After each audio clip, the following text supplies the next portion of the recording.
Good evening, Tottenham fans. Everyone seems a little bit more optimistic, but what I've been seeing in the media is a lot of hate for Mickey Van De Ven, and I honestly cannot understand why. For me, I have no problem with him, but what's going on is the media are spreading a lot of lies. They're all lies. They're kicking us while we're down.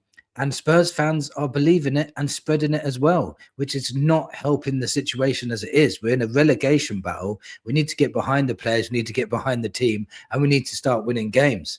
Now, Mickey Van De Ven has had a lot of criticism, and I think it's very unjust and very unfair, and I'll explain why. I'll talk about the interview he had because people give him a lot of stick for that, and that was reframed his words into saying something he didn't say. And I'll put that straight today. Also, I'll talk about his attitude, about his red card, about his performances, and I'll explain why I think these sorts of things are happening. We'll also talk about his contract situation as to why that is also a lie when people started saying that he's rejected a contract. I'll give you all the facts, so keep on watching. So first of all, in an interview, it was a Dutch broadcaster, Ziggo or something like that, and they were speaking to him. I think it was after the game, the Atletico game, and he was meant to have said, this is what people have spread what he said. They're saying that he said he was done with the club. He was doom and gloom. He's done with the club. This is what the narrative was spread by the media, and then it was spread by other rival fans, then it was spread by Spurs fans, which really frustrates me the most. But let me just tell you what he exactly said to put this one to bed as well. He said, it's actually a doomsday scenario. Everything that could go wrong went wrong. Right now, we're just taking blow after blow after blow. It's just really tough. It's really terrible period. I can tell you that. It's really, really awful. Now, that's the first bit he said. Now, how can you disagree with that when we just played Atletico Madrid and we let in 3 goals from 3 horrible mistakes? One of them was a slip from himself. So he must feel really bad about that, which I would myself. So anyone would. He then went on to say, how am I feeling mentally? It's tough. I can tell you, really tough. I have to keep going. This is life. I'm not on my phone anymore. I'm completely done with it. Only family stuff. Now, have you noticed? He was talking about his phone. He's done with his phone. And the reason why he was done with his phone, because he was getting so much abuse from his own fans saying how rubbish they are week in, week out. So he said he was done with his phone. He did not say once that he was done with the club. So that one has been put to bed right now, hopefully. Now, talking about his attitude, right? Of course, he's frustrated. Losing most weeks with the fans booing must be hard to cope with. His body language demonstrates lack of confidence and anger at not winning. He has a winning mentality. So when people are questioning his attitude, when you're losing week in, week out, and you're coming off the pitch looking dejected, of course, your body language is not going to be positive. Of course, it's not. Yes, they say, well, you've got the captain's armband. You need to be, lifting everybody up. But you got to remember the whole squad is lacking confidence at the moment. Well, before the Liverpool game, they're all lacking of confidence. People weren't working for each other. There was no cohesion in this team. He to me just looks like a really frustrated figure. I do not think his attitude is poor towards the club, and I do not believe for 1 second that he's not trying or giving his all. I really don't believe that. I honestly don't. Now, there was talk about the red card as well, that he actually did it on purpose. Again, I don't believe that either. For me, I wrote a note down and said, people are saying it was done on purpose. I disagree massively. If anything, it was a stupid decision to make. But I think he panicked in a split-second decision, which eventually cost us. So I'm just writing notes down so you can see what I was thinking when I was talking about this. But again, he made a stupid decision. That does not mean it was done on purpose. We went 1-0 up in a very important game at home, and he panicked when the player got past him. He tugged him back. And by the way, his first contact was outside the box. That shouldn't have been a penalty anyway, but of course, everything's going against Spurs at the moment. But again, he tugged him outside of the box. So yes, they gave a penalty in the end, and yes, it cost us, and yes, he missed the Liverpool game. But I do not think for 1 second again that was done on purpose. I think truly he was trying to pull him down outside the box, and also I think he just panicked and make a silly decision. That does not make me question his ability, and it does not make me question whether he wants to be at Spurs or not. Now, they're talking about his bad performances as well. Now, this is what I wrote down about bad performances for Mickey Van De Ven. You could probably name most of our squad when it comes to this. Let's not forget, it wasn't long ago we were all saying he's one of the best defenders in the league. He's going through a bad patch. Give him a break. Can you see what I'm saying there? He's going through a bad patch. Most of the squad are going through a bad patch.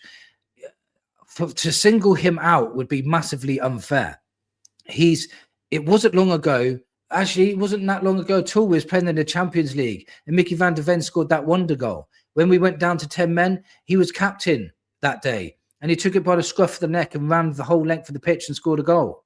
And everyone was saying Captain Fantastic then. That's not long ago, So because he's had a few bad performances, we're all going to turn on him now. I think that's highly unfair. I think that's massively unfair. And I still think this guy is a huge, huge talent. I really do. Now, regarding his contract talks, now the rumors were spread by the media yet again to say that he's refused a new contract. He doesn't want to talk about a new contract. And Bayern Munich and Barcelona are circling around, and he's thinking about going to move with them. Again, lies. Mickey Van De Ven has not been formally offered a new contract in any officially confirmed sense, and there has been no public or official statements from Tottenham Hotspur, the player, his representatives, or the club about any approach, talks, or offer. So literally nothing has been said officially about a contract to Mickey Van De Ven. Nothing.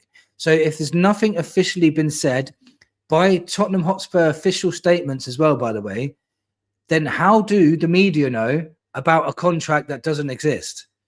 He's contracted till 2029. This might be the confusion here of what Thomas Frank said. Thomas Frank said back in January that the club planned to sit down with Van De Ven representatives to discuss an improved deal, describing the defender as very important for the future, and insisted he seemed very happy at the club. At that stage, no talks had started, and Van De Ven still had over three years left on his existing contract until 2029, like I just said. So Thomas Frank was speaking about offering him a new contract, or he was saying they should be giving him a new contract because he's a very important player. But nothing was ever spoken to Mickey Van De Ven officially to him about anything. He's already contracted to 2029, so there'll be no rush to try and get him signed up. Now, if you go as far as rumors would say, the rumors would say that they're trying to double his wages. They might be, but there's been no official statement. So how can he reject a contract that's not even real?